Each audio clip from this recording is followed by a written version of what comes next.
까만 어둠이 도시를 삼킨 밤, 단 한 줄기의 빛도 살아남지 못했어요.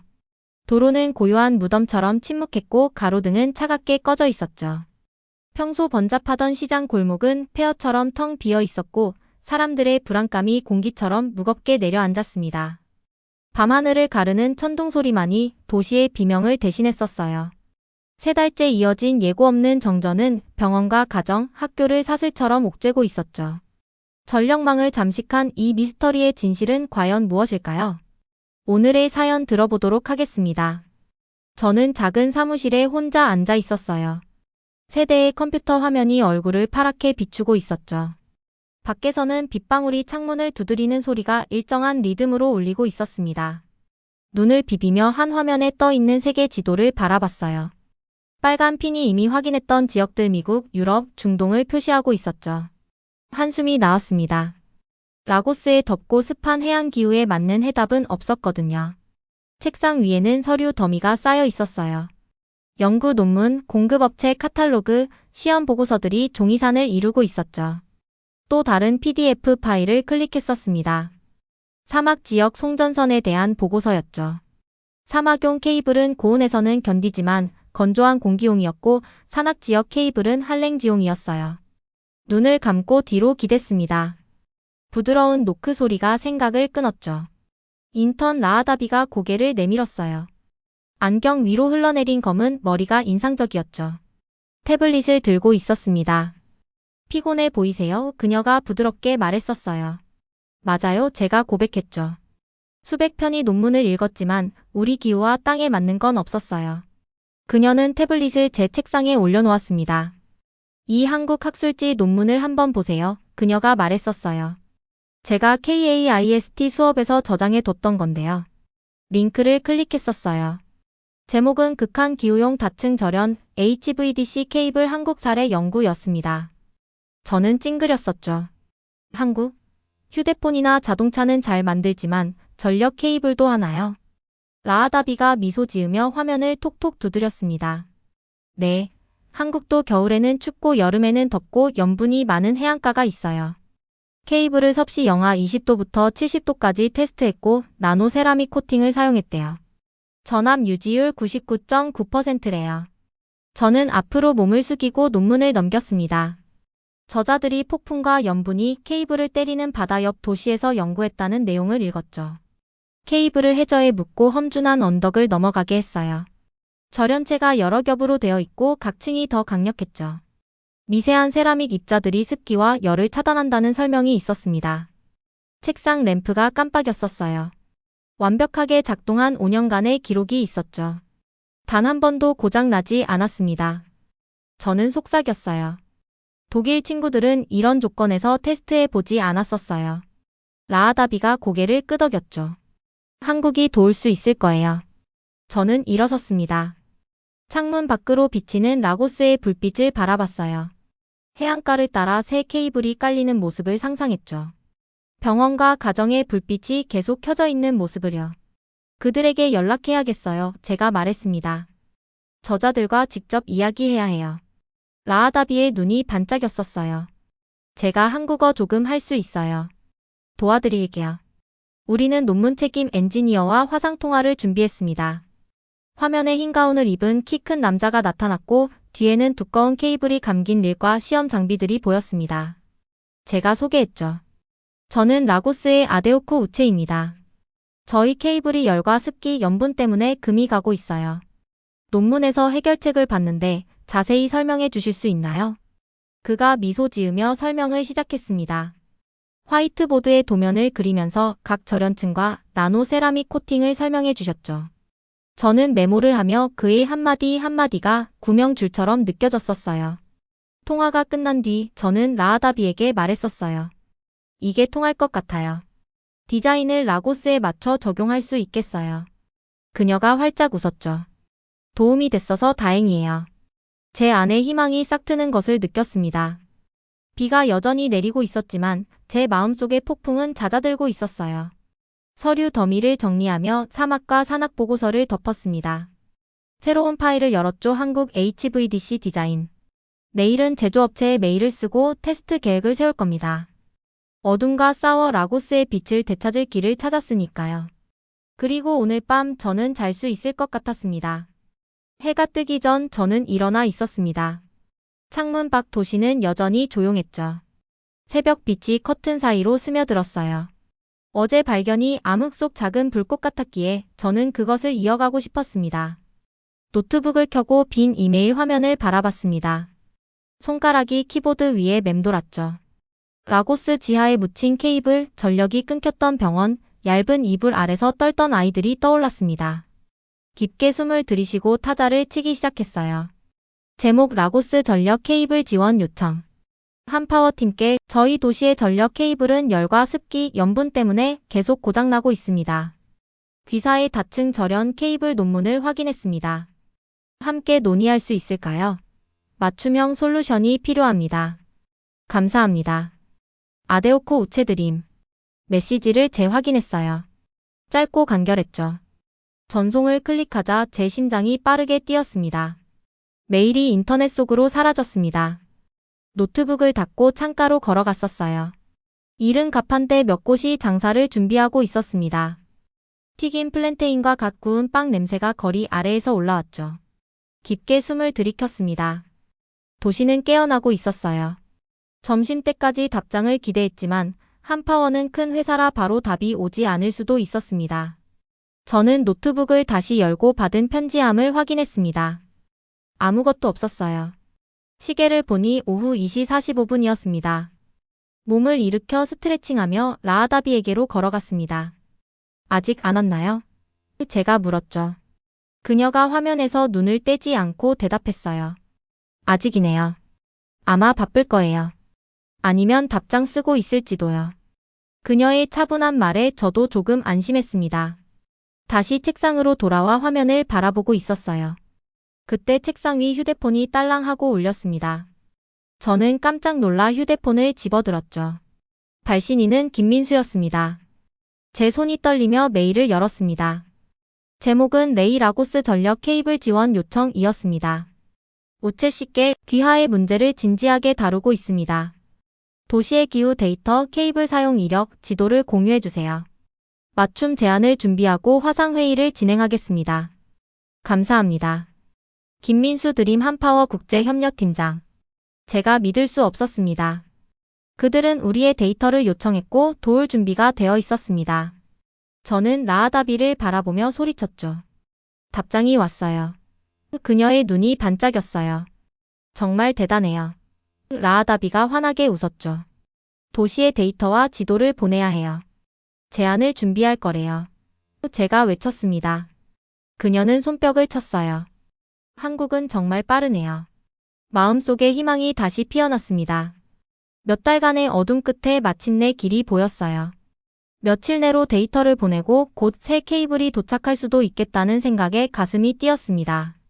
저는 시청 회의실에서 지사장님과 나란히 앉아 있었습니다. 긴 테이블은 광택 나는 나무로 만들어졌고 의자는 움직일 때마다 끽끽 소리를 냈어요. 앞 벽 가득한 스크린에는 김민수 씨와 2명의 한파워 엔지니어가 깔끔한 양복을 입고 나타났습니다. 회의실 공기는 새로 칠한 페인트 냄새와 커피 향이 섞여 있었습니다. 김민수 씨가 차분하지만 단호하게 말했습니다. 저희는 나노 세라믹 외장 코팅을 포함한 다층 절연을 제안드립니다. 이 코팅은 열과 습기, 염분의 저항성이 뛰어납니다. 표준 설계보다 더 오래 케이블을 보호할 수 있습니다. 저는 지사장님이 앞으로 몸을 숙이시는 걸 보고 제 가슴이 뛰었었어요. 한 엔지니어가 슬라이드를 넘기며 설명했죠. 가장 안쪽에는 전류를 흐르게 하는 도체가 있고 그 주위로 플라스틱과 고무 절연층이 있습니다. 외부에는 나노 세라믹 코팅이 습기와 열을 차단합니다. 저는 속으로 중얼거렸어요. 우리 케이블을 위한 갑옷 같아. 김민수 씨가 말을 이었습니다. AI 센서 시스템을 추가하여 과열과 습기를 실시간으로 감지합니다. 작은 센서들이 케이블 곳곳에 설치되어 데이터를 전송하죠. 지사장님이 눈살을 찌푸리며 물으셨습니다. 지하에 센서를 설치한다고요? 저는 고개를 끄덕였었어요. 네, 지상에 있는 컴퓨터 센터와 통신합니다. 두 번째 엔지니어가 다른 슬라이드를 보여주며 말했습니다. 센서가 열이나 습기를 감지하면 경고를 보냅니다. 고장 나기 전에 수리할 수 있어요. 갑작스러운 정전은 없앨 수 있습니다. 지사장님이 제 얼굴을 바라보셨죠. 희미하게 고개를 끄덕이셨습니다. 김민수 씨는 마지막 제안을 설명했습니다.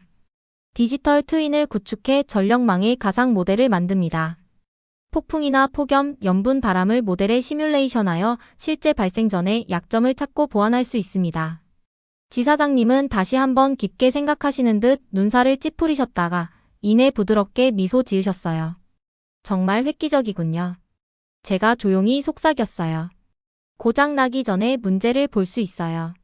지사장님이 천천히 숨을 내쉬고 나서 제게 물으셨습니다. 우채 씨 생각은 어떻습니까? 저는 깊게 숨을 들이쉬었어요. 이게 우리의 최선의 기회라고 생각합니다. 한 구역에서 파일럿 프로젝트를 시작해 케이블, 센서, 디지털 트윈을 시험해보고 효과가 입증되면 확장합시다. 김민수 씨가 활짝 웃으며 대답했습니다. 훌륭한 계획입니다. 내일까지 자세한 제안을 보내드리고 6주 내에 테스트를 시작할 수 있습니다.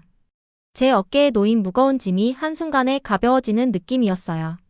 회의가 끝나자 스크린이 꺼지고 방은 갑자기 조용해졌습니다. 지사장님이 일어서시며 제 어깨를 토닥여 주셨어요. 고마워요, 우채 씨. 다시 빛을 가져다 주었군요.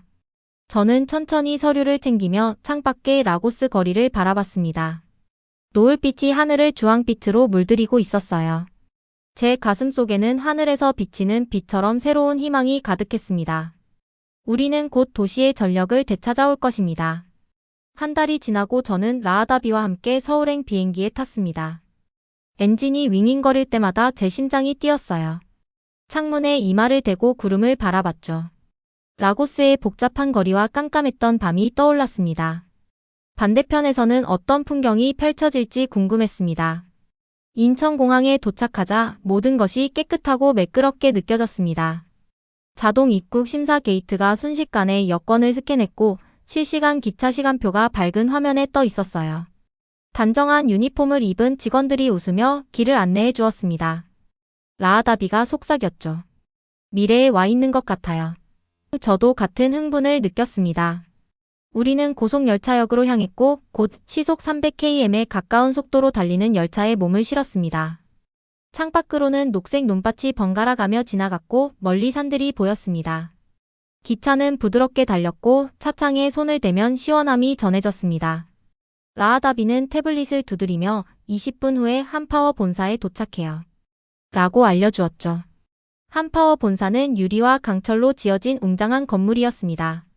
로비 안쪽 벽에는 거대한 스크린이 있었는데 서울 전력망의 실시간 지도가 떠 있었습니다. 전력이 원활한 구간은 녹색, 사용량이 급증한 구간은 빨간색으로 빛나고 있었죠. 전철이 지나가거나 건물 불이 켜질 때마다 그 선들이 살아 움직이듯 반짝였습니다. 저는 유리에 손가락을 대고 선을 따라 그려보았습니다. 마치 마법 같았어요.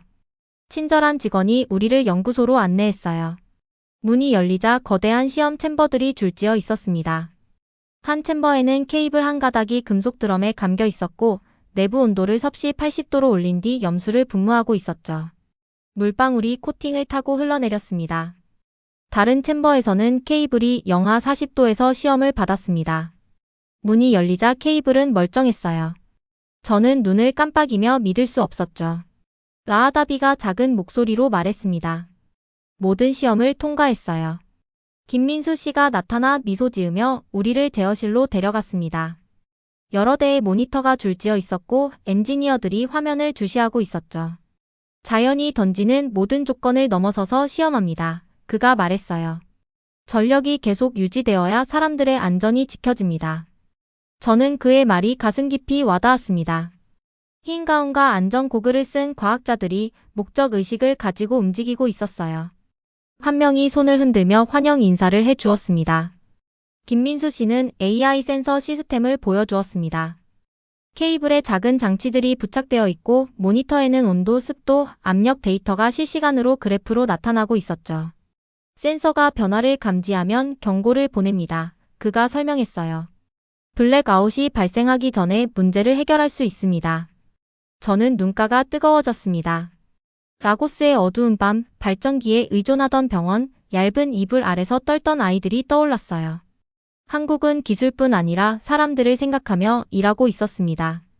연구소를 나서며 라하답이 어깨를 토닥였어요. 한국을 의심했었지만 정말 잘했었어요. 제가 말했습니다. 그녀는 미소 지으며 손을 꼭 잡아주었습니다. 김민수 씨가 부드럽게 고개를 끄덕였습니다. 그 순간 저는 라고스의 미래를 함께 그려갈 파트너를 찾았다고 확신했어요. 라고스로 돌아오니 공기는 다르게 느껴졌습니다. 더 가볍고 희망으로 가득했어요. 한파워팀이 독일 케이블을 교체하기 시작했습니다. 먼지 낀 도로 밑으로 두꺼운 다층 절연 케이블이 깔렸어요. 나노 세라믹 코팅이 햇빛 아래 반짝였습니다. 저는 길가에서 첫 구간이 발전소에 연결되는 모습을 지켜봤습니다. 다음으로 AI 센서가 설치되었습니다. 케이블마다 작은 상자가 일정 간격으로 붙었어요. 제어실 유리벽 안쪽에서는 온도, 습도, 전압이 실시간으로 표시되었습니다. 마치 비디오 게임 같았지만 현실이었죠. 저는 유리에 손가락을 대며 센서들이 고장을 막아줄 모습을 상상했어요. 디지털 트윈 시스템도 구축했습니다. 모니터가 가득한 작은 방에서 저는 라고스 지도를 보았습니다. 모든 거리, 모든 동네, 모든 전력선이 선명하게 그려져 있었죠. 구역 하나를 클릭하면 폭풍과 폭염, 연분 바람이 시뮬레이션으로 지나갔습니다. 약한 지점을 확인하고 보강해야 할 곳을 알 수 있었어요. 수정 전에는 미래를 들여다보는 수정 구슬 같았습니다. 3달 뒤 시청에서 성과를 발표했습니다. 저는 라하답이 김민수 씨와 함께 화면을 보았죠. 마이너스 전력 신뢰도 87%에서 99.5%로 상승했습니다. 마이너스 월별 정전 시간 평균이 20시간에서 0.5시간으로 줄었습니다. 마이너스 병원 응급실은 단 한 번도 전력을 잃지 않았습니다. 마이너스 전기요금이 10% 절감되었습니다. 숫자를 보며 믿을 수 없었습니다. 라하다비는 주먹을 불끈 쥐었고 김민수 씨는 미소 지었습니다. 지사장님은 안도와 자부심이 가득한 얼굴로 의자에 기대어 계셨죠. 일주일 후 지사장님은 자유광장에서 큰 축하 행사를 열었습니다. 라하다비와 저는 한국 엔지니어들과 함께 무대에 섰습니다. 군중은 블록을 가득 메웠어요. 가족들, 행상인들, 학생들까지. 아이들은 고마워요 한국. 모두를 위한 전력. 이라는 현수막을 흔들었습니다. 제가 연단에 올라 마이크를 잡았습니다. 심장이 두근거렸지만 관중을 바라보았습니다. 어둠 속에서 발전기에 의지하던 간호사들, 늦게까지 장사하던 상인들, 갑작스러운 정전에 떨던 부모님들이 떠올랐어요. 좋은 기술은 사람을 생각하는 것임을 배웠습니다. 한국은 우리에게 어떻게 불빛을 지키고 병원을 안전하게 하며 미래를 밝게 만들지 가르쳐 주었습니다. 관중은 환호했고 제 가슴에는 따뜻함이 가득 찼습니다. 라하다비가 마이크를 넘겨받아 미소 지으며 말했죠. 진짜 문제를 찾을 때까지 왜? 5번 묻는 법도 배웠습니다. 관중은 웃으며 박수를 보냈습니다. 단순하지만 진실된 교훈이었어요. 마지막으로 김민수 씨가 앞으로 나왔습니다. 그의 목소리는 부드러웠지만 분명했습니다. 저희는 엔지니어로 왔지만 친구로 떠납니다. 뒤에선 한국팀도 손을 흔들며 환영의 미소를 지었습니다. 해가 대서양 너머로 지고 라고스의 불빛이 하나둘 켜지기 시작했습니다. 가로등, 창문, 네온 사인까지 각각의 불빛이 지켜진 약속처럼 빛났습니다. 저는 라하다비와 김민수 씨 옆에 서서 도시가 별빛처럼 반짝이는 모습을 바라봤어요. 사람들이 함께 일하면 가장 큰 문제도 해결할 수 있다는 걸 깨달았습니다. 그날 이후로 라고스는 다시는 어둠을 두려워하지 않았습니다.